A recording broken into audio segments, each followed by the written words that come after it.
आज हिंदी में मैं भाषण दूंगी।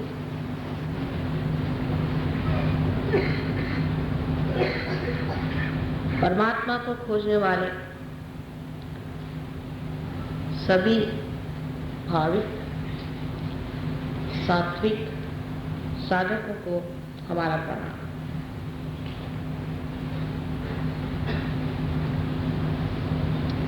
आज दो तरह के गाने आपने सुने हैं।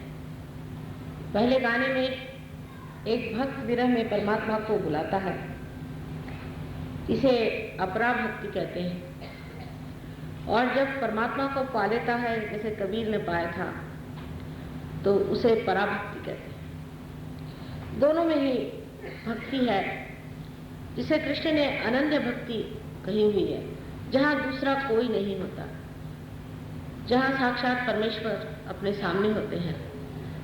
उस वक्त जो हम लोगों का भक्ति का स्वरूप होता है, उसे उन्होंने पराभक्ति कही, अनन्य भक्ति। किंतु जब हम परमात्मा को याद करते हैं, उनको स्मरण करते हैं, तब उसकी आदत सी हो जाती है।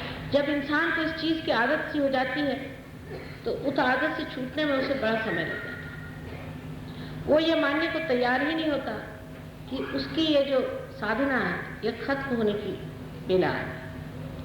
और इसी वजह से भक्तों ने भी दृष्टों को, संतों को, मुनियों को पहचाना है।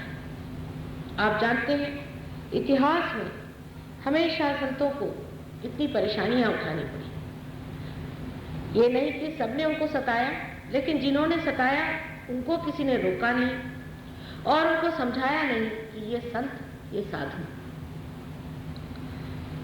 अब हमारे समाज में, खास करके शहरों में, विविध विचारों के लोग रहते हैं। कुछ तो जो कि परमात्मा में विश्वास करते हैं, इस तरह विश्वास करते हैं जैसे कि किसी मंदिर में गए नमस्कार करके। कुछ लोग हैं जो कहते हैं नहीं, परमात्मा की साधना करनी चाहिए और धर्म से रहना चाहिए, उनके मंगल गीत गाने चाहिए, हमेशा उनको भजना चाहिए, जिससे वो हमेशा याद रहे। कुछ लोग ऐसे होते हैं कि जो कहते हैं परमात्मा वगैरह सब ढकोसला है, ये झूठी चीज है, परमात्मा नाम की कोई चीज ही नहीं। सब तरह के विचार करने का अधिकार परमात्मा ने मनुष्य को दे दिया। ये मनुष्य को दी हुई देन परमात्मा की ही है कि वो स्वतंत्र है, जो चाहे वो सोच सकता है इस बुद्धि से। लेकिन हम लोगों को तीनों भी दशा में यही सोचना चाहिए कि आज तक हमने जो कुछ भी किया, चाहे परमात्मा में विश्वास किया, उनको भजा, या उनके ऊपर लेक्चर दिए, या उन पर किताबें पढ़ी, जो भी मेहनत करी, या हमने उन पर विश्वास नहीं किया, उनको कहा कि वो है नहीं, उनसे हमने मुठभेड़ दी और कहा कि देखते हैं परमात्मा कहाँ है। इन सभी दशाओं में हमें ये सोचना चाहिए कि इसने हमारा क्या भला किया,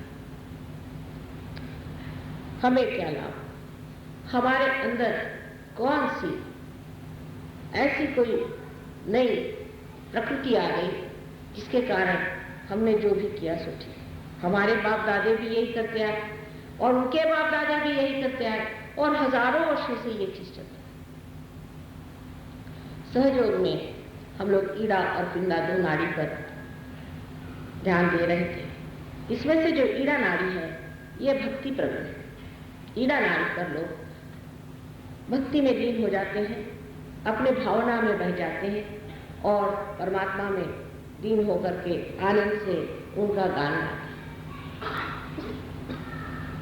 हमारे महाराष्ट्र में,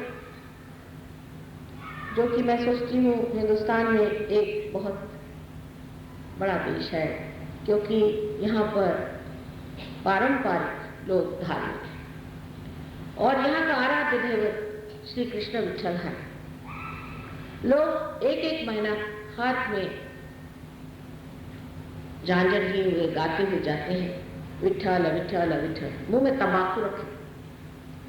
अब तंबाकू जो है ये कृष्ण के विरोध है, बिल्कुल विरोध में पड़े, क्योंकि विशुद्धि चक्र में श्री कृष्ण का स्थान। और उससे विठ्ठल विठ्ठल कह रहे हैं, श्री कृष्ण का नाम ले रहे हैं, और उनका जो विरोध है उसी को मुंह में रखे चले जाए। ऐसे लोग, बहुत से लोग मैंने देखे जो मुझसे आकर कहते हैं कि माँ हम तो जिंदगी भर विठ्ठल जी की वारी करते रहे, हर बार वहाँ पैर जल जाते रहे और एक एक महीना हमने मेहनत करी। बहुत से पढ़े लिखे लोग भी ऐसा कार्य करते, लेकिन हमें तो परमात्मा मिले नहीं। एक मुसलमान साहब थे जो कि बहुत परमात्मा को पूछते थे, अंत में वो हिंदू हो गए। उनका कि परमात्मा मुसलमान होने से तो मिलता नहीं, चलो हिंदू होकर मिल जाते थे, तो वो हिंदू हो गए।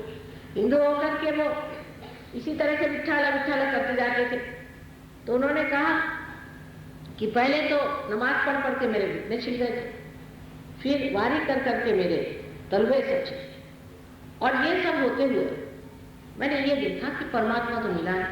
जो विठ्ठल के सामने लोग खड़े हैं वो भी परमात्मा के पास नहीं, और जो लोग वहां जाते हैं वो भी परमात्मा के पास। हम लोग इसी प्रकार हर समय कभी कोई अखंड पाठ कर रहे हैं, कभी कोई परमात्मा को याद कर रहे हैं। इस प्रकार हम अपनी भक्ति में परमात्मा को याद करते रहते हैं।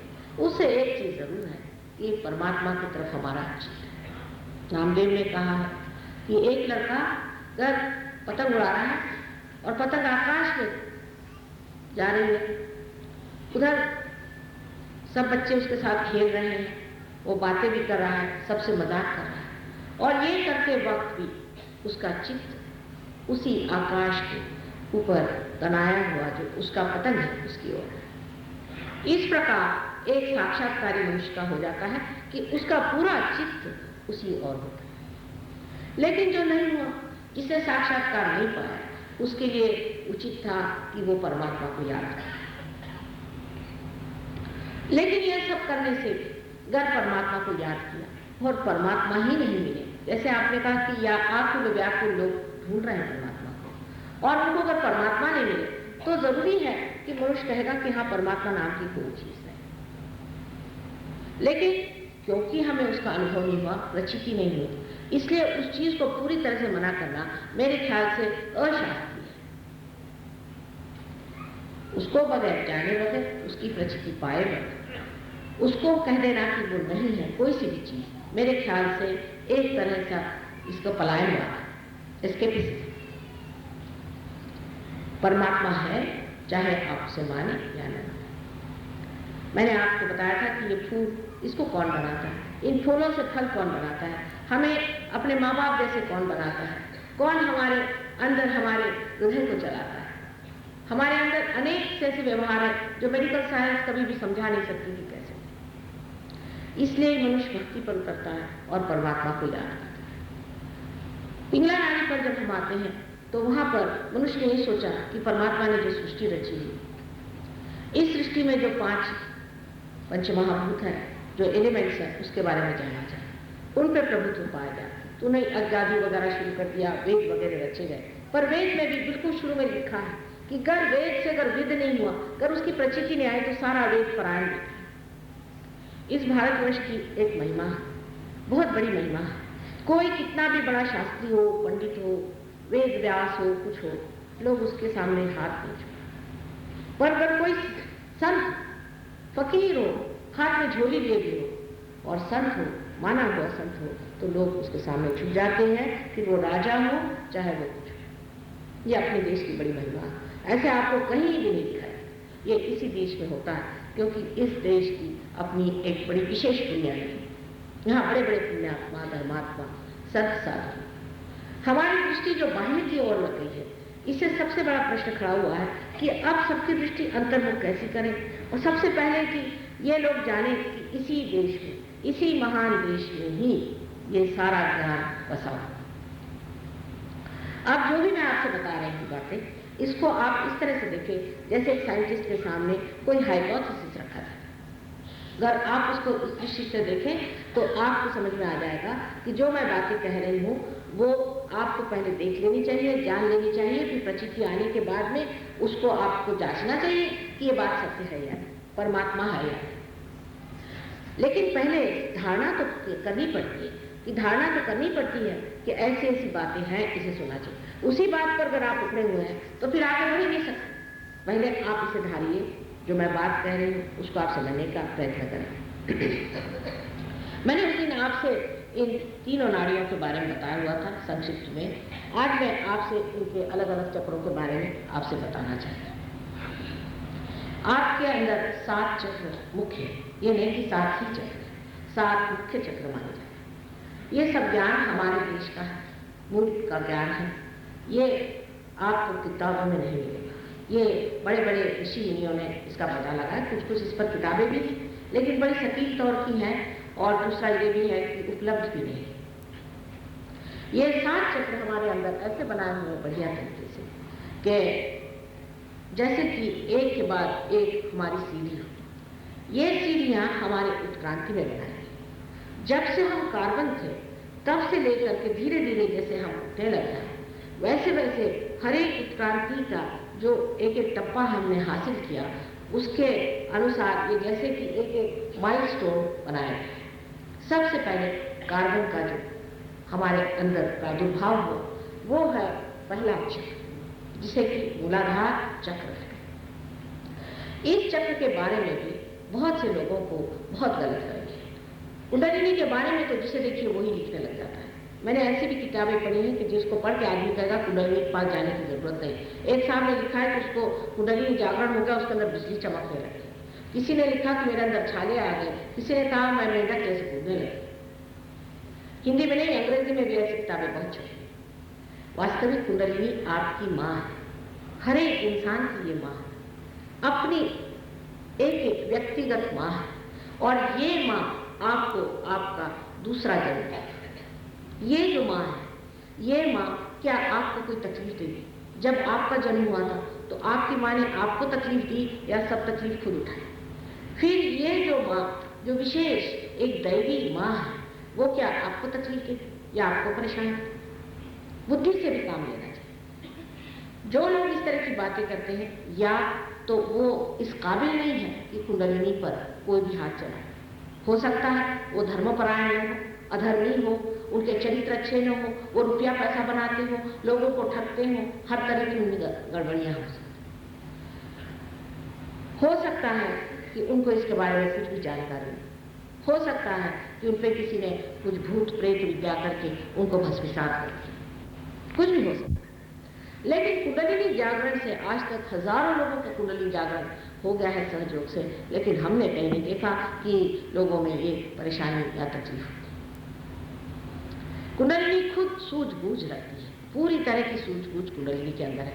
और जैसे कोई एक टेप रिकॉर्ड नहीं होता, उसी प्रकार इस 3.5 वलय में इसने आपका पूरा इतिहास लिखा। जब से आप कार्बन थे तब से आज तक का पूरा इतिहास ये जानती है कि आपने क्या क्या गलतियां की, आप कौन से गलत रास्ते पर गए, आपने क्या क्या अपने साथ दुर्व्यवहार किया है, दूसरों के साथ दुर्व्यवहार किया है, क्या क्या आपने ऐसे काम किए हैं जो परमेश्वर के मार्ग में एक तरह से रुकावटें हो सकती, बाधित हो सकती। वो सब कुछ हो जाता है, उसके पास इसका हिसाब किताब पूरा है। लेकिन वो आपकी माँ है। माँ ये नहीं सोचती कि मेरा बेटा कितना दोष है, वो ये सोचती कि किस तरह से इस बेटे को मैं जो है तो उसका जो धन है उसे दे, किस तरह से मैं बचाऊं। माँ का ये नहीं विचार आता, समझ लीजिए किसी का बच्चा डूब रहा हो तो माँ ये नहीं सोचती कि इसने मेरे साथ क्या क्या दुष्टता की, कितना सताया। वो सोचती जो भी हो सब माँ इसका स्वखत बच्चा है। इसी प्रकार ये माँ आपकी यही सोचती है कि आपको किसी तरह से बचाए। लेकिन इस माँ के लिए आपका जो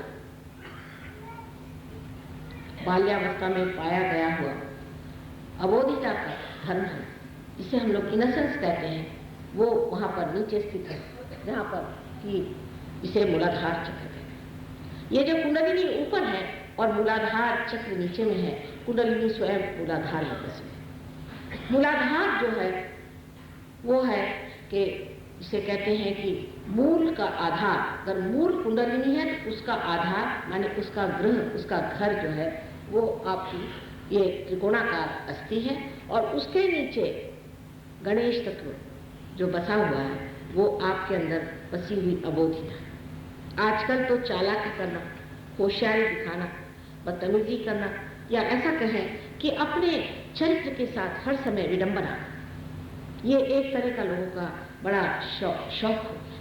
लोग सोचते हैं कि इसमें उन्होंने बहुत कुछ कहा, अपने पवित्रता के साथ छलना करना, अपने साथी के साथ हमेशा कोई न कोई उपाधि लगा देना, इस पर हमारा बड़ा विचार चलता है कि किस तरह से कैसे क्या किया जाए। ये चक्र जो है हमारे अंदर बहुत महत्वपूर्ण है। हालांकि इस देश में ये चक्र बहुत बलवान है, क्योंकि कुछ भी हो इस देश में पवित्रता का अर्थ लोगों को मालूम।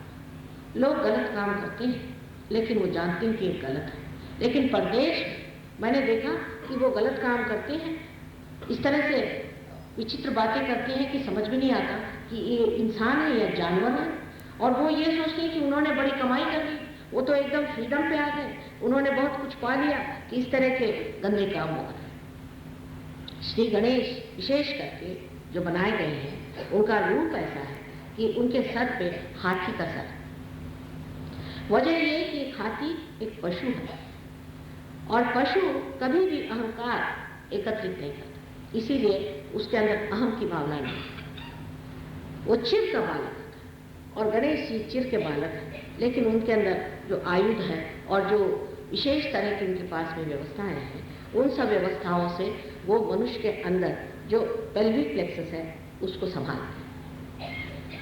पर ये इतने शक्तिशाली है कि अगर आप किसी भी तरह से कुंडलिनी पर आघात करने का प्रयत्न करें, या जो आदमी धर्म रहित है, जिसमें चरित्रहीनता है, ऐसा आदमी कोशिश करे कि कुंडलिनी को चढ़ाए, वो इस कदर नाराज हो जाते हैं कि आप देख रहे हैं यहाँ पर कि सबसे नीचे बैठे हो, लेकिन इसके साथ में ईरा नाड़ी ऊपर जुड़ी हुई है। उस ईरा नाड़ी पर उनका क्रोध जब चढ़ता है तो आदमी के यहाँ से लेकर के यहाँ तक सारे ब्लिस्टर्स भी आ सकते हैं। ऐसा आदमी गर्मी से तड़प सकता है, उसको तकलीफ हो सकती है। ये गणेश का तत्व जो है जितना सुखदायी है उतना ही क्षोभकारी, अत्यंत क्रोधवान। इस भारतवर्ष में गणेश 8 अष्टविनायक आप जानते हैं कि जागृत पृथ्वी के तत्व से मिलते हैं। अब हम लोग मानते थे हैं कि सब ये वैष्णो देवी वहाँ जाना चाहिए, इस मंदिर में जाना है, उस मंदिर में जाना, लेकिन ये जागृत तत्व क्या है? क्या हम जानते हैं ये जागरूक तत्व क्या है? क्या ऐसी कोई सच्ची बात है कि वास्तविक कोई ऐसे जागरूक तत्व का कोई स्थान है? ऐसा स्थान है, क्योंकि पृथ्वी तत्व जो है ये स्वयं साक्षात जागरूक है। आपको आश्चर्य होगा, मैं एक छोटी सी जगह मुसलवाड़ी में गई थी, वहाँ पर लोगों ने मुझे बताया कि ये जागरूक स्थान है और वहाँ पर कोई भी दीवार नहीं बना सकते। एक अंग्रेज वहाँ लिख गए कि इस अजीब सी जगह है, यहाँ पर कोई आप दीवार नहीं बना सकते, कोई बंद नहीं बना सकते, तो बंद को ऐसे सीधे लेने की जगह से गोल घुमा दिए और फिर इस तरह से।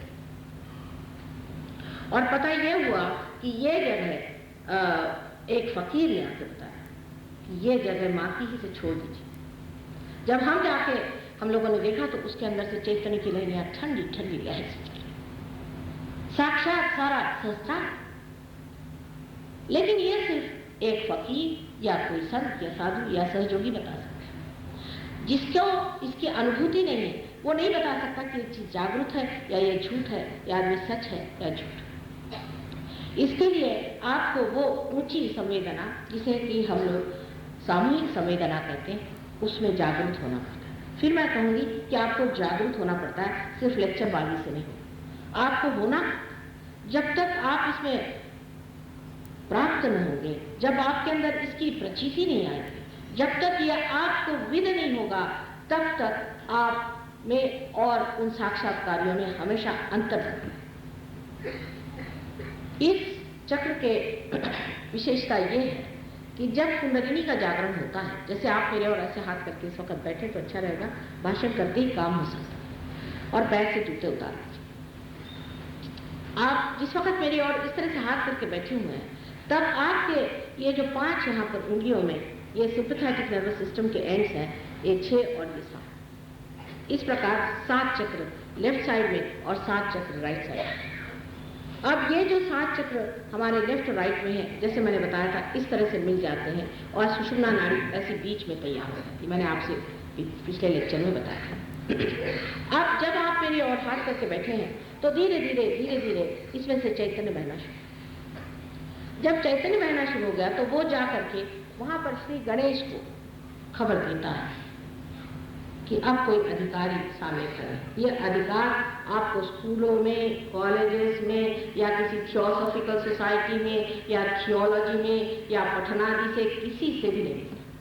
ये अधिकार जो है ये साक्षात्कारी मनुष्य को ही अधिकार है। जब ऐसा व्यक्ति जो जानकार है उसके सामने आप इस प्रकार हाथ फैलाते हैं तो गणेश जी को पहले इसका न्योता मिलता है कि आप कुंडलिनी से अब कहें कि आपको निमंत्रण है और आप चाहें। गणेश जी के बगैर ये काम नहीं हो सकता। अब अगर किसी डॉक्टर से कहा जाए कि गणेश जी जो है ये आपके प्रोस्टेट ग्लैंड को देखते हैं या संवारते हैं तो कहेंगे क्या बात करें माता जी, गणेश जी का और मेडिकल का क्या है। मेडिकल साइंस जो है ये तो ऊपर में है, लेकिन उसके जड़ में अगर श्री गणेश बैठे तो एक मिनट अपने बुद्धि से ये पूछें कि अगर इससे हमारे प्रश्न अगर किसी तरह से सुलझ सकते हैं तो क्यों नहीं इस चीज को हम समझें कि श्री गणेश क्या है और उनका हमारे अंदर जागरूक होना कितना जरूरी है। एक महाशय थे, वो हमारे पास आए और कहने लगे कि माँ मुझे प्रोस्टेट की तकलीफ हो गई है, डॉक्टर कहते हैं ऑपरेशन करो। वो बड़े सहयोगी थे दूसरे गणेश भक्त। मैंने कहा आप इतने बड़े गणेश भक्त हैं, आपको कैसे प्रोस्टेट हो? मेरी समझ में नहीं आता, क्या गणेश आपसे नाराज हो गए? कहले माँ पता नहीं, मैं तो बड़ी गणेश की भक्ति करता हूँ। मैंने कहा अच्छा लो भाई चना खाओ, आज हमारा प्रसाद चना है, आप चना खाओ। तो इधर उधर देखने लगे। मैंने कहा आनाकानी क्यों कर रहे? कहले आज संकष्टी है और संकष्टी में उपवास करता हूँ। मैंने कहा यही तो वजह है, जिस दिन गणेश जी का जन्म हुआ उस दिन आप सुतक रख रहे। ये किसने आपसे बताया कि जिस दिन जन्म हो उस दिन आप उपवास करें? अब धर्म में कितने दोष है देख लीजिए। बहुत से लोग कहते हैं कि धर्म हम इतना करते हैं, हम इतने धार्मिक है माँ, तो भी हम बीमार हैं। अब देखिए छोटा सा दोष देखिए कि जब राम का जन्म होता है तब उपवास करें, कृष्ण का जन्म होगा तब उपवास करेंगे, और नरक चतुर्दशी जिस दिन नरक का द्वार खुलता है उस दिन बैठकर सवेरे खाना खाएं। सब उल्टी बात, बिल्कुल उल्टी बात है। ये पता नहीं किसने सिखाया। जिस दिन आपके घर में बेटा पैदा होगा उस दिन आप क्या उपवास करें? जिस दिन दत्तात्रेय पैदा हुए उस दिन उपवास। कोई भी देख लीजिए जिसका भी जन्म हुआ उस दिन उपवास करते हैं। उस दिन उपवास करने की क्या जरूरत है, मेरी समझ नहीं आती। दूसरा ये कि परमात्मा के नाम पर क्यों उपवास करते? उसने कब कहा था कि आप उपवास करें? आपको करना हो आप करिए, आप अपने शौकिया आपको उपवास करना करिए। क्या इस देश में तो ऐसे ही लोग उपवास में रहते हैं। लेकिन धर्म में हम इतनी गलतियां करते हैं और बिल्कुल ना समझी से जिसने जैसा कर दिया। स्त्री आचार और ब्राह्मणाचार की वजह से हमारे धर्म में भी इतने दोष आते। वही हाल मुसलमानों का है, वही हाल ईसाइयों का है, वही हाल सिखों का है, सबका एक है कि अपने बुद्धि से उसको हम समझते नहीं है कि किस वक्त क्या करना चाहिए। अब इनसे मैंने कहा कि आप खाइए, आपको विश्वास नहीं होगा। उन्होंने वो खाया। मैंने कहा आप छोड़िए, आज से आप ये प्रॉमिस करिए कि संकष्टी के दिन आप मोदक बनाकर खाएं, क्योंकि उनको मोदक प्रिय है, इसलिए आप मोदक बनाएं। तो कहा अच्छा माँ मैं आपको पूरा प्रॉमिस देता हूँ कि मैं मोदक खाऊं। आप आश्चर्य करेंगे कि उनका प्रोस्टेट पूना वो पहुंचे और वो चिट्ठी भेजी कि माँ मेरा प्रोस्टेट गायब, उसकी तकलीफ ही गायब। इसी प्रकार धर्म में हम अनेक अनेक अनेक गलतियां करते हैं, और इसीलिए जब हम कहते हैं कि हमने धर्म धारण किया, हम ये करते हैं वो करते हैं, फिर माँ हमें क्यों नहीं इसका परमात्मा पे कोई दोष मत दीजिए। दोष है जिसने आपको समझाया और बताया। जैसे कि लोग बताते हैं कि जब कुंडलिनी जागरण होता है तो बड़ी गर्मी होती है और ऐसा होता है वैसा है। सब झूठ है, एकदम झूठ है, ऐसा कुछ भी नहीं। इस बात पे आप बिल्कुल मत विश्वास रखिए। ये लोग सब पैसा बनाने वाले आपको डरा डरा करके और ऐसा दिखाते हैं कि ये बड़े कहीं के पहुंचे हुए लोग हैं, और इस तरह से आपको गलत रास्ते पर डाल देते हैं और आप फिर ये पूछने लग जाते हैं कि भाई हमारा कुंडलिनी जागरण हुआ उससे तो हमारी हालत ही खराब हो गई, हम तो पागल खाने पहुंच गए। होना ही नहीं, क्योंकि वो कुंडलिनी का जागरण नहीं, वो आपके सिंपैथेटिक नर्वस सिस्टम की ओवर एक्टिविटी हो जाती है जिससे आप पागल हो सकते हैं। आज श्री गणेश के बाद मैंने आपसे बताया था कि ये जो चक्र है जिसे कि हम स्वादिष्ठान चक्र कहते हैं, इसके बारे में आपसे मैंने पहले बताया हुआ। उससे ऊपर में जो चक्र है, वास्तविक ये चक्र है, यही दूसरा चक्र है जिसे नाभि चक्र, क्योंकि इसी चक्र से स्वादिष्ठान चक्र बाहर निकल करके कमल जैसा निकलता है और चारों तरफ घूम घूम करके, और ये जो बीच में जो जगह बनी हुई है जिसे कि भवसागर कहते हैं, अपने पेट की जो जगह है जिसे विश्रास कहते हैं, इसके पूरी इसको वो जितने भी उसमें इंद्रिय है, जितने भी उसमें ऑर्गन्स हैं सबको वो शक्ति देते हैं। उसके बारे में आपसे मैंने पहले बताया था कि डायबिटीज़ आदि बीमारियाँ कैसी होती हैं। लेकिन आज मैं उससे जो उसके जड़ में जो चक्र है जिसे कि नाभि चक्र कहते हैं उसके बारे में बताऊँ। नाभि चक्र जो है ये विष्णु का चक्र, नारायण का चक्र। अब कोई कहेगा कि माँ तो सब हिंदू धर्म में क्या है, लेकिन और भी लोग बहुत सारे सब इसी से निगड़ित हैं। ईसा मसीह ने भी कहा है कि those who are not against me are with me। पर ईसाई लोग ये जाके पता नहीं लगाए कि और वो कौन है। उन्होंने तो बना लिया कि ईसा के सिवा और कोई नहीं। इस्लाम ने बना लिया कि मोहम्मद के सिवा और कोई नहीं। इस तरह से उन्होंने सबको एक एक छांट के अलग कर दिया, जिससे जैसे कि एक आदमी लटका हुआ कहाँ पड़ा हुआ था। सबकी रिश्तेदारी आपस में, सिर्फ हम ही लोग उनके नाम ले लेकर के झगड़ा। अब इस चक्र के आसपास आप देखिए कि जो ये पेट का हिस्सा है इसमें 10 गुरु के तत्व हैं। इसमें से आप सोच सकते हैं कि शुरू से आदिनाथ से लेकर के अनेक गुरु है, जैसे सॉक्रेटिस है, लॉर्ड्स है, ये सब इसी में आते हैं। मोसेस है, अब्राहम, और अपने देश में राजा जनक, नानक, मोहम्मद साहब और जोरास्टर, और अभी आखिरी वक्त जो हुए हैं वो है श्री साईनाथ शिरडी जी। ये सब इनके अवतरण 10 मुख्य अवतरण हुए। वैसे तो अनेक गुरु हैं संसार में, लेकिन 10 मुख्य अवतरण। अब जो लोग गुरु को मानते हैं कि गुरु को मान, अब देखिए गुरु को मान लेना भी एक बड़ी गलतफहमी की बात है। गुरु वही जो साहिब से मिला, जो साहिब से मिला, जो परमात्मा से मिला, वही गुरु।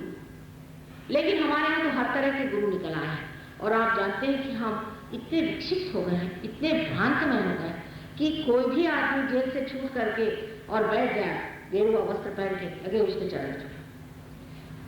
पहली तो बात यह है कि गेरुआ वस्त्र से हमारा क्या संबंध। हम तो गृहस्थ के लोग, गृहस्थियों का गेरुआ वस्त्र से कोई भी संबंध नहीं होना चाहिए। आप जानते हैं, अगर आपने पढ़ा हो कि वाल्मीकि के रामायण में सीता जी ने पूरा चैप्टर इन सन्यासियों के बारे में कहा है कि जो सन्यासी है उनको शहर में तो आना ही नहीं चाहिए, किसी गांव में नहीं आना चाहिए। उसकी बहुत सारी मर्यादाएं बताएं, उसमें से ये कहा कि गांव के बाहर कहीं झोपड़ी में रहना चाहिए, और किसी भी गृहस्थ की देवड़ी लाना ही नहीं चाहिए। हाँ, जो गृहस्थ है वो गृहस्थ, लेकिन जिसने संन्यास ले लिया उसको ये सब करने का मना है।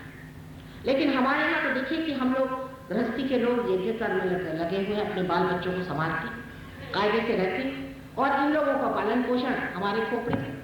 एक तो हमारे बाल बच्चे ही पलते नहीं, ऊपर से इन काशाय वस्त्र वालों को संभालते बैठेंगे सुबह से शाम। एक सीधी बात यह है कि कोई भी संन्यास लेने से परमात्मा के पास नहीं जा सकता। ये तो ऊपरी संन्यास अंदर का भाव होता है, बाहर का नहीं होता।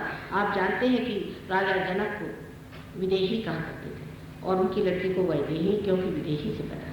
वो स्वयं राजा थे, राजा जैसे रहते थे, राजा जैसे आभूषण करते थे, और उनको लोग बड़े बड़े साधु संत दृष्टा उनके सामने नतमस्तक रहते थे, क्योंकि उनकी दशा ये, क्योंकि वो स्वयं साक्षात दत्तात्रेय के अवतरण, गुरु के अवतरण, आदि गुरु के अवतरण थे। लेकिन आजकल हमारे देश में इसकी संवेदना जाती है। लोग भ्रांत हो गए, बहुत ही भ्रांत हो गए, और ऊपरी तरह से कोई ऊपर से दिखाने वाला कोई तमाशा वाला आदमी पहुंच जाए तो लोग उसके चरण में पहले जाते। कोई ना कोई तमाशा वो करना जानता है, किसी भी तमाशे के पीछे में भागना हम लोगों में एक स्वभाव का एक बात होती है कि कोई तमाशखोर पहुंच जाए तो उसके पीछे हम भागते हैं। फिर हजारों लोग उसके चरण में जाएंगे, अरे भाई, और फिर छोटी छोटी बातें उसके बारे में फैलाना कि उसने इस आदमी को ठीक कर दिया, वो ठीक हो गया, उनको शांति मिल गई।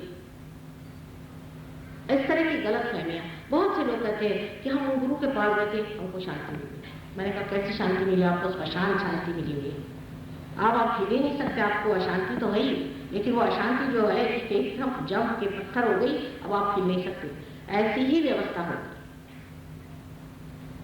क्योंकि ये लोग जो धंधे करते हैं, जिस तरह से ये काम करते हैं, ये आप जानते हैं। हम तो काफ़ी उम्र वाले हैं और हम सब जानते थे इसके बारे में। अब तो आप लोग सब यंगर जनरेशन के लोग हैं, शायद आपने जाना ही नहीं होगा कि भानामती और श्मशान विद्या, प्रेत विद्या, तांत्रिक विद्या अपने देश में बहुत है।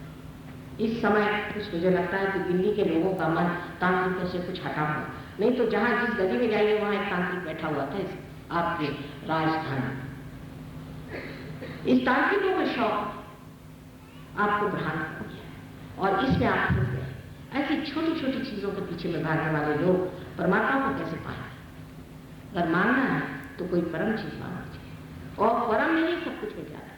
क्योंकि श्री कृष्ण ने कहा है कि योगक्षेम वहम, पहले जब योग होगा तो तुम्हारा पूरी तरह से क्षेम। कोई महाशय कहता है कि माँ मेरी तंदुरुस्ती चाहिए, मेरे पास बहुत से पहलवान आते हैं, कहते हैं माँ हमें तो कोई शांति नहीं चाहिए। कोई आदमी कहता है माँ मेरे पास पैसा नहीं, दूसरा व्यक्ति आदमी आता है काम इससे तो दुखी कोई दुनिया में है। इसका मतलब ये है कि सब संसार दुखी, और इस दुखी संसार में आप अगर किसी को ये सोचें कि दूसरे के पास कोई चीज है तो उससे वो सुखी है, या आपको गलत है। आप इस पर विश्वास करें कि जिस मनुष्य को आप सुखी समझते हो वहां दुखी हो सकता है, लेकिन आपको पता है। इसलिए जिस चीज को आप मांग रहे हैं उससे आपको सुख नहीं होने वाला। आप जिस चीज को मांगना है उसे मांगे, और वो है परम, और वो परम तत्व आप ही के अंदर है जिसको आपको पाना है। उसके लिए कहीं जाने की जरूरत नहीं, किसी से कुछ देने की जरूरत नहीं, कुछ उसमें आडंबर नहीं है। बहुत सीधी सरल चीज है, जैसे कि एक बीज को आप अंकुर ला सकते हैं, अगर माँ के उदर में डाल दें, उसी प्रकार ये कार्य हो सकता है। लेकिन मनुष्य के लिए सीधा खाना साधा होना भी कठिन होगा, क्योंकि वो सीधे इधर से खाना आप जानता ही नहीं, इधर से हाथ फिरा के वो खाना खाता है। कोई काम सीधे तरीके से करना उसके बुद्धि के परे हो गया, उसकी बुद्धि इतनी जटिल हो गई, सोच सोच करके उसका दिमाग खराब है। इस गुरु के कारण कैंसर जैसी बीमारी होती है। गलत गुरु के सामने अपनी पेशानी, इसीलिए सबने कहा कि अपनी पेशानी सबके सामने रख चुका। यहाँ तक कि मंदिरों में जब आप जाते हैं, कोई भी आदमी आपको अगर टीका लगा देते हैं, काम करते, हर एक आदमी से आप अपने माथे पर टीका लगाते हैं, बहुत बड़ा दोष है। किसी का क्या अधिकार है कि आपके माथे पर चूमे? आप जानते हैं कि आपने तो कहा कि 9-10 साल विनन को लागे। मैं कहती हूँ कि यह तो हजारों वर्षों से आपको बना बना करके आज परमात्मा ने मनुष्य बनाया हुआ है, और उसको आप किसी के सामने भी सर झुका देते हैं। किसी के सामने भी सर झुकाने को हमेशा लोगों ने मना किया। सिर्फ साक्षात्कारी जो आदमी वही जानता है कि किसके सामने सर झुकाना चाहिए। हम तो कहते हैं कि हमारे भी पैर छूने की आपको कोई जरूरत है, और न छुओ तो अच्छा है। जब तक आप पार नहीं हो, जब तक आपके आत्म चैतन्य नहीं आया, हम आपके लिए वैसे ही जैसे दूसरे हैं। जैसे कि आप मंदिरों में जाते वैसे ही हम यहाँ बैठे हुए, हमसे आपको छूने से क्या फायदा? चरणों में आने पर तभी फायदा हो सकता है अगर आपके अंदर वो कनेक्शन शुरू हो गया। अगर हम इसके सामने बात कर रहे हैं और ये कनेक्शन ही नहीं है तो इस बात करने से फायदा। इसलिए किसी को भी पैर पे जाना और पैर पे लेना दोनों ही मैं दोष में समझती हूँ, क्योंकि लोग अब बहुत जबरदस्ती करेंगे। जब किसी के भी हमारे पैर न छुए तो उनको तो लगता है माने जैसे पुरुष उनको शाप ही दे। लेकिन मैं ये कहती हूँ बेटी, तुम क्यों छुए? तुमको मैंने क्या दिया? किस लिए मेरे पैर छुए? जब तक तुमको कोई भी मैंने आत्मा का परिचय दिया नहीं, तब तक आप मेरे पैर क्यों छू रहे हैं? मैं भी कोई ढोंगी हो सकती, मैं भी कोई गलत हो सकती, क्या वजह है कि आप मेरे पैर छू रहे हैं? आदत है, और इस आदत की वजह से हमारा एकादश जो है, तो माथे पर हमारा बड़ा भारी एक चक्र होता है जिसमें 11 रुद्र बैठे। रुद्र आप जानते हैं कि संहार। अगर आप किसी और को इस तरह से गुरु मान लें तो इस तरफ में आपके रुद्र पकड़ जाते हैं, और जैसे ही पकड़ जाते हैं ऐसे ही कैंसर की बीमारी तो पहले। कोई आदमी भी, किसी भी आदमी, समझे एक पॉलिटिशियन है, किसी के सामने बहुत ज्यादा झुकता है, वो भी हो सकता है। एक इकोनॉमिक्स वाला आदमी है या बिजनेस वाला आदमी, वो अगर किसी के आगे जरूरत से ज्यादा नतमस्तक रहता है अपने बिजनेस के लिए, वो भी। कोई भी आदमी जरूरत से ज्यादा अगर किसी के सामने सर झुका है तो उसको कैंसर की बीमारी हो सकती है। उसके इधर की जो 5 रुद्र में से 5 रुद्र पकड़ सकते हैं। इसलिए सबके सामने नतमस्तक होना मनुष्य के लिए बिल्कुल व्यर्थ है।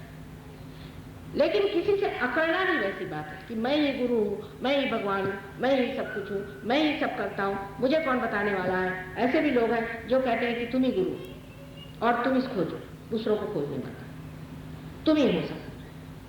ये भी बात है, क्योंकि आप खुद साक्षात्कारी नहीं है। जब तक एक दीप जला नहीं है तब तक वो अपने आप से जल नहीं सकता। एक जला हुआ दीप ही उसे जला सकता, पर उसमें लेना देना कोई नहीं करता है।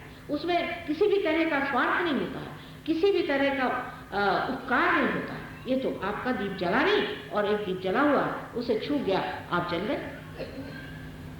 उसमें किसी भी तरह की ऐसी बात नहीं आती कि जिसमें आपको पूरी तरह से ये कहना है कि आपका कोई व्यक्तित्व है ना, आप एकदम से पागल जैसे उनके पीछे लगे। अभी ऐसे बहुत से लोग मैंने देखे, स्पेन में 50,000 लोग ऐसे कि जो एक गुरु महाराज कोई है उनके पीछे में इतने नतमस्तक है कि पागल है। स्पेन की महारानी हमें मिली थी, वो कहने भी आपके देश से ऐसे ऐसे आप गुरुघंटाल यहाँ भेजते हैं कि उनका क्या करें, वो समझ नहीं आता। हमारे यहाँ 50,000 या लोग एकदम पागल हो।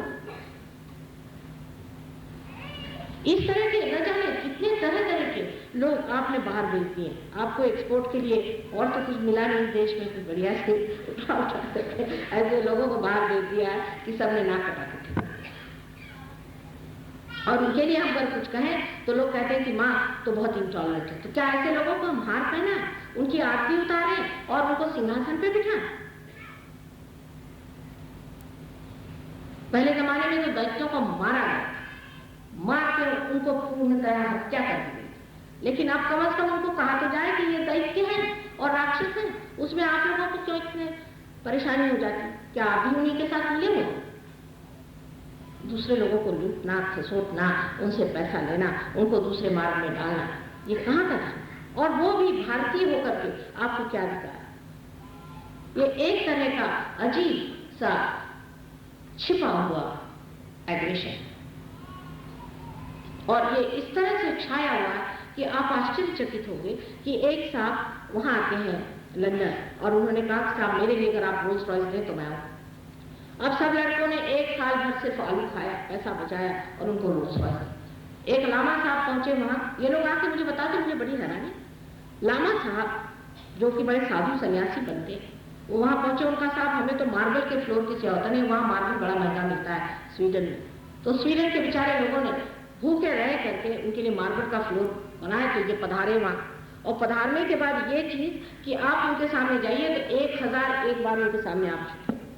मैं आपको इसलिए सब बातें बता रही हूँ कि इस सब चक्कर में कोई ना कोई आप लोग होते हैं। सवेरे 10 आदमी मिलने आए, उसमें से 9 इस चक्कर के। माँ हमें समझ नहीं आता, हमने तो कोई गलती नहीं करी। मैंने कहा तुम खोजने क्या गए थे? ये जिसने परम की बात की और जिसने परम दिया उसी के चरण में जाना चाहिए और उसी के शरण में जाना चाहिए। बाकी सब बेकार, इनकी बातें जो हैं, बातों से तो इंसान का दिमाग खराब हो जाता है। आपने सुना होगा बहुत से लोग वेद पे बात करते हैं, वेद, वेदाचार्य, ये वो। एक महाशय बंबई में है, बड़े भारी वेदाचार्य, अमके पंडित तमके पंडित। उनकी उम्र हमसे छोटी है, बड़ी नहीं, लेकिन वो जब बात करते तो ऐसा लगता है कि सठिया जो बकते चले जाते हैं, ऐसे बकते चले जाते हैं। लोग तो उनके पास 5 मिनट खड़ा होना नहीं चाहते। अब उनको समझ नहीं आता कि लोग उनसे भागते क्यों। इस कदर क्रोधी और तपस्वी क्या कहना चाहिए, तापमय इंसान है कि जो भी उनसे के पास बैठता है वो कहता है बाप रे बाप, ये तो एकदम तूफान है। और गुस्सा उनको इतना आता है कि अगर कोई उनकी बात किसी समय तो कहते हैं अरे तुम तो ऐसे दुष्ट हो, तुम तो ऐसे खराब हो, और लेकर के मारना शुरू। अब बताइए, इतने वेदाचार्य और फलाने और ठिकाने होते हुए उनके ये सारा बाहरी रह गया, कुछ उनके हृदय में कुछ नहीं गया, ना उनमें दया, ना अनुकंपा, ना कुछ नहीं, बस बड़बड़ाते रहते सुबह शाम तक। ऐसे मैंने फ्रांस में बहुत से देखे, वो तो बस में चढ़ते हुए बड़बड़ाते। पूछा क्या? ये कहले बड़े भारी पादरी। मैंने कहा वाह भाई, ये पादरियों का ये एक बड़े भारी पादरी थे, इसलिए हम लोग कुछ इनको कहते नहीं, बस में बड़बड़ाते चलते सुबह से शाम। ऐसे बहुत मिलते हैं फ्रांस में।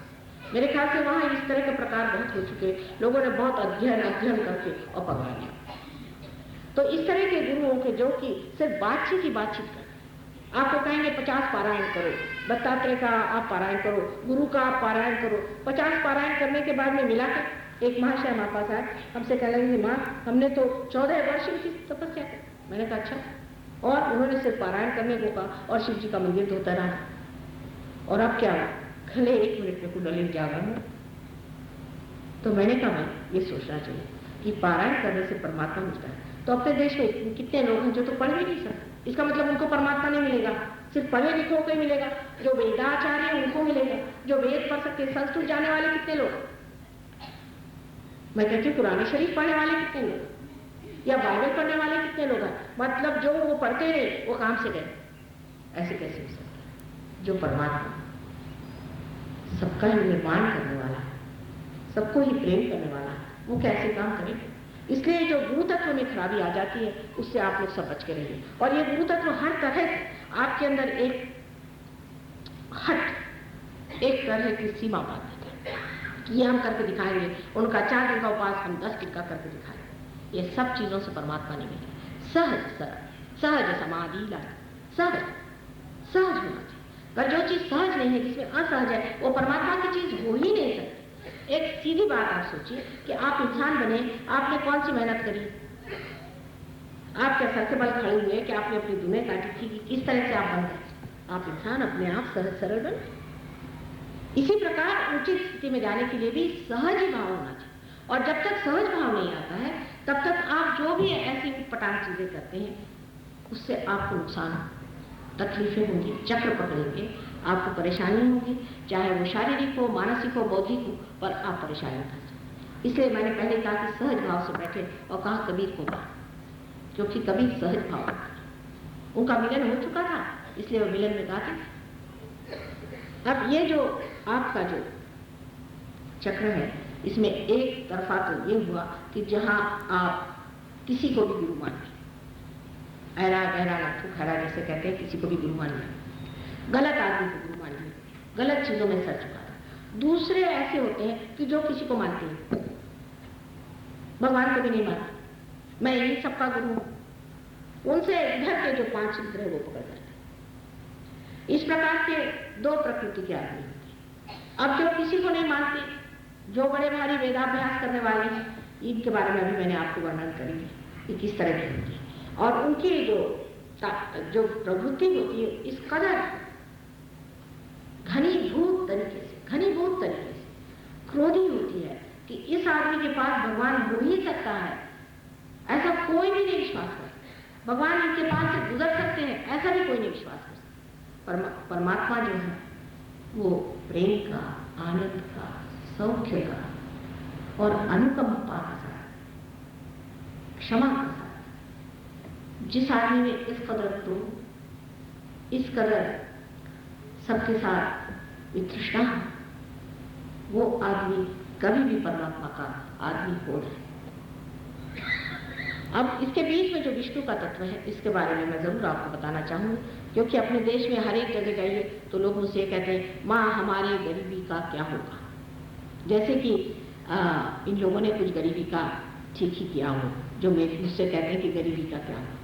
वही बात हुई, कृष्ण ने कहा कि योगक्षेम वहाम्यम, पहले योग को प्राप्त हो, उसके बाद आपका मैं क्षेम। जिस गांव में सहयोग हुआ, जहां जहां हम गए, जिन्होंने योग पाया, उनके सब प्रश्न सॉल्व। किस प्रकार? सबसे पहले तो सारी गंदी आदतें छूट जाए, धर्म जागृत। मनुष्य के अंदर की जितनी भी आदतें जिससे मनुष्य जकड़ा हुआ है, वो सारी ही एक साथ छूट जाए। आप जानते हैं, हम बता रहे थे कि 200 आदमी हमारे साथ परदेश से घूम रहे थे। इन लोगों में से न जाने कितने ड्रग लेते थे, कितने अल्कोहलिक्स थे, कितने कैसे थे। हम तो कुछ देखते नहीं। जो आया उसको पहले पार होने के बाद धर्म जागृत हो गया। एक महाशय थे, उनको बहुत शराब पीते थे, कहने लगे, फिर सहयोग में आते ही दूसरे दिन से उनकी शराब छूट गई, एकदम शराब छूट गई। तो उन्होंने कहा कि अच्छा एक बार जर्मनी गए, चले थोड़े देखें कैसा क्या उनको एक शराब हो। पीते ही साथ कहने ऐसी उल्टियां हुई और उसमें से ऐसी गंदी बदबू आने लगी कि हमने कहा ये तो क्या हम मोलासिस पी रहे हैं कि क्या कॉर्क पी रहे हैं, कि समझ ही नहीं आ रहा था क्या पी रहे हैं। और उल्टी पे उल्टी, उससे इतनी घृणा हो। हमने तो कुछ नहीं किया, हम तो वहीं लंदन में बैठे थे। लेकिन आप ही स्वयं धर्म हो जाने की वजह से, क्योंकि आपके अंदर ये 10 गुरु जागृत हो जाते हैं जो साक्षात धर्म, इसकी वजह से अपने आप ही गंदी आदतें छूट गई। फिर उसके बाद गंदी आदतें छूटने के बाद में आपकी दृष्टि वहां जाने लगी कि जिससे आपको लक्ष्मी पाई। जैसे एक महाशय, आपको विश्वास इस बात का भी होना जरा कठिन है, लेकिन आपसे बताएं, एक हमारे पहचान के थे, उन्होंने हमें बताया कि माँ जब से मैं सहयोग करने लगा बड़ा चमत्कार है। मैंने कहा क्या है? कहने जिस जमीन पे मैं ऐसे टहलता था उसकी मिट्टी इतनी बढ़िया हो गई कि एक आदमी आके मुझसे कहने लगा कि भाई किसी फकीर ने आके हमसे बताया कि यहाँ की मिट्टी थोड़ी सी लेकर के तुम अगर ईंटें बनाओ तो पत्थर जैसी हो जाएगी। तो वो हमारे यहाँ आया और हमसे तो वो बिल्कुल तौल के मिट्टी ले जाता। लेकिन पहले जागृति होनी चाहिए लक्ष्मी तत्व की। लक्ष्मी तत्व की जागृति न किए बगैर अगर आप चाहें आपके अंदर लक्ष्मी आएगी तो नहीं, पैसा आ जाएगा, पैसा आ जाएगा, लक्ष्मी जी नहीं है। और लक्ष्मी जी कैसी होती है? एक हाथ से उनके दान है, एक हाथ से उनका आश्रय है और हाथ में 2 कमल के सुंदर पुष्प हैं जो कि उनके प्रेम के प्रतीक है। और इतना ही नहीं, पर एक भौरा जिसके अंदर इतने कांटे हैं उसे तक वो अपने अंदर समा लेती है। ऐसे लक्ष्मीपति आप हो सकते हैं जो समाधान में इतने संतुलन में खड़ी कि कमल पर पे खड़ी रहती है, इतनी सादगी से, इतनी डिग्निटी से।